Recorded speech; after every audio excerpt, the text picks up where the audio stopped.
the president and his team seem hell-bent on finding something, anything that they could use to exact revenge against me and my family. 7 years ago, I came out against the president from within his own administration. I went into the first Trump administration to work at the Department of Homeland Security.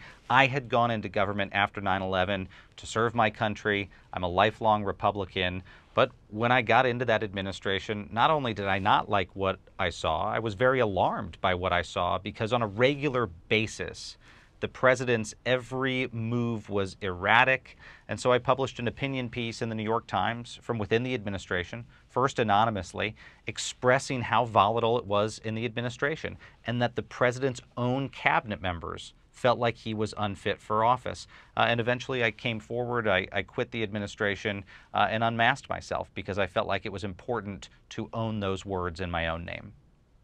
I'll come back to that if I may. I want you to give our audience an insight into how your life, your friends' lives, have been impacted since this investigation, since this executive order was signed by the president.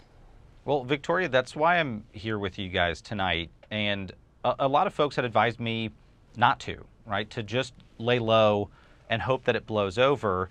But I think it's important for people to understand what's happening right now in the United States. These orders that go out are not just symbolic, they're not just pieces of paper. They absolutely destroy people's lives. And in our own case, since that order on April 9th, it forced me to leave my job, and I'm the single income earner in my household, which meant that my wife, who's a stay-at-home mother with our baby, has had to return to work so that financially we can support ourselves, so that we don't lose our home in what we expect to be a very long legal fight. We've had to launch a legal defense fund to raise money to be able to sustain that legal defense. And we've even had friends that have been fired from the executive branch simply because they're associated with us. In fact, a senior official at the Department of Homeland Security... Seriously? Is that true? Yeah, a senior official at DHS was fired the other week because the White House found a photo of him at our wedding. They found a photo of him as an attendee at our wedding. You are joking. And they fired him from his job. Sorry, can I just be clear? Sorry, Mr. Taylor, to interrupt. You're saying that your friend who works at the Department of Homeland Security was fired simply because there was a photograph of him at your wedding. That cannot be the reason that person was fired. Seriously? Well, I'd like to say that I'm the one who's mistaken, but White House officials confirmed that's why he was fired. And to me, that's just an extraordinary example of how far this administration is willing to go to exact revenge. It's not enough for it just to be about me and people who've criticized the president. They want to shut up critics by showing that if you even associate with them, you too will be targeted. Why do you say you have had to leave your job because of this? Well, honestly, this is what you would call modern day blacklisting. It makes it almost impossible to go work with companies and advise them, because then they are fearful of potentially being targeted by the White House. And that's what I've done for a number of years. I do private consulting, I work with technology companies, but it's not possible to continue that work right now in Washington, D.C. when you're blacklisted by the President of the United States. And then you add into that, Victoria, after that happens, you get a range of threats. And we dealt with this several years ago when I came forward against Donald Trump, but since then we've had individuals dox us, share our personal information online, send very violent threats towards me and my wife and our child.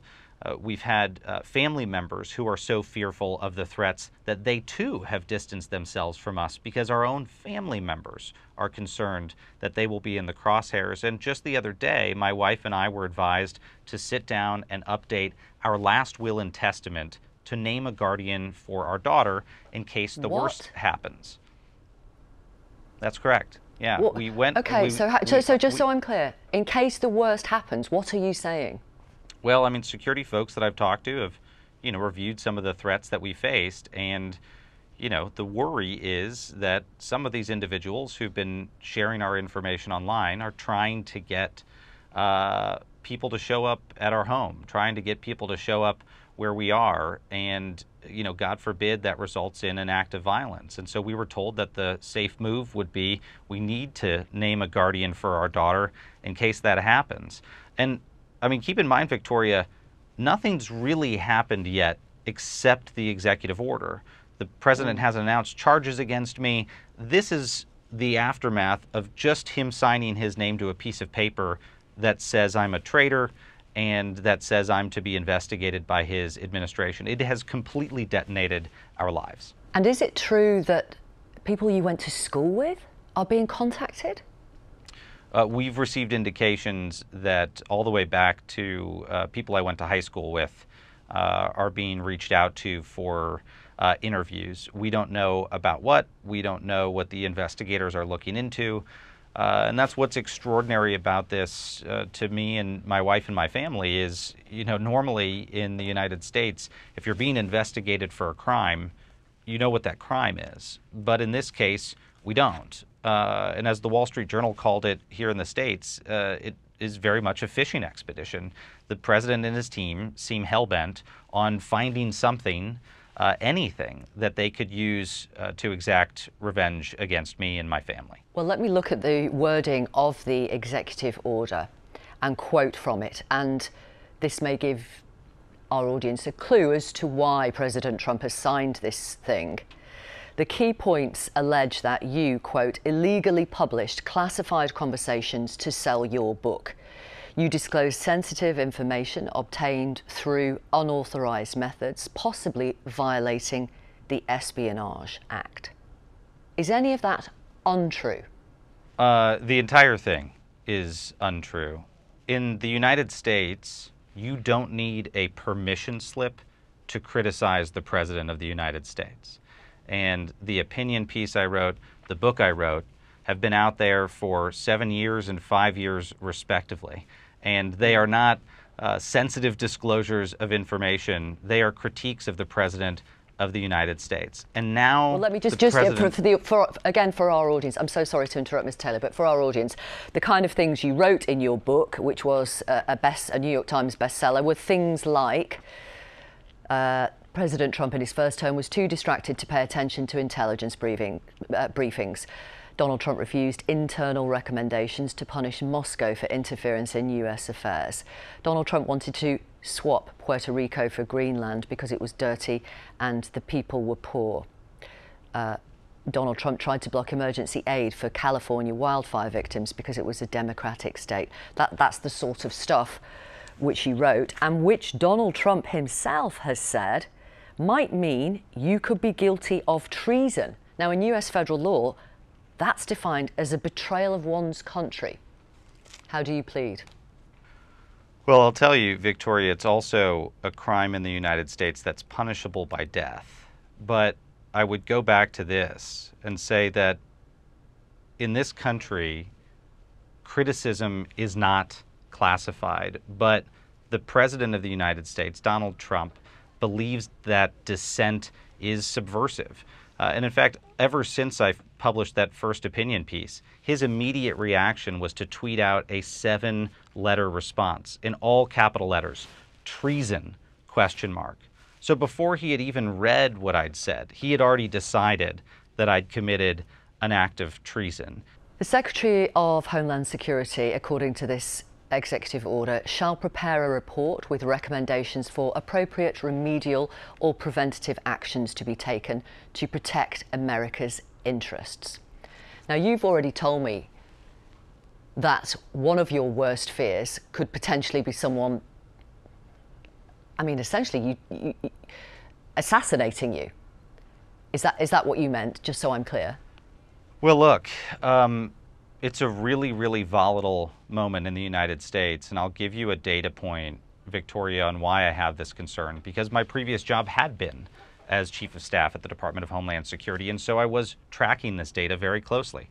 When Donald Trump was first elected in 2015 and then took office in 2016, there were something like 1,000 death threats a year against members of Congress. By the time he left office, that number had swelled to 10,000 death threats a year. There had been a 10-fold increase. That has continued. We are seeing a spike in threats to individuals, and especially people that Donald Trump targets. And so we do have a real security worry in our family, but the worry extends beyond us because this isn't just about Miles Taylor. It was as easy as the stroke of a pen for the President of the United States to order me to be investigated.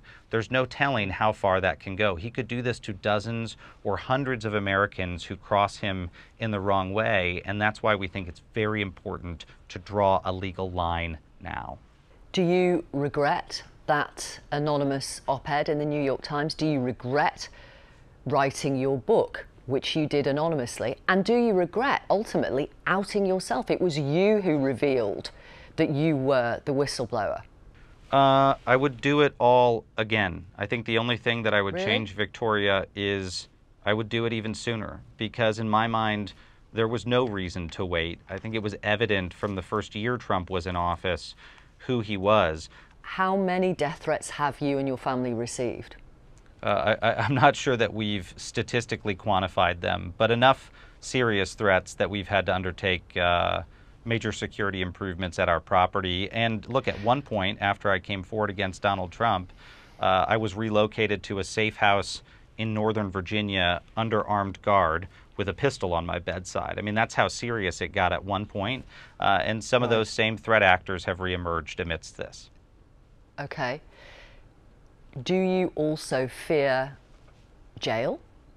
I think that anything is possible right now with this administration, and I do expect at some point that there's a good chance that they will try to bring fake charges against us, charges that aren't based on real evidence or real crimes, but to try to prove a point. In fact, White House officials had said after this order that they did it to send a message.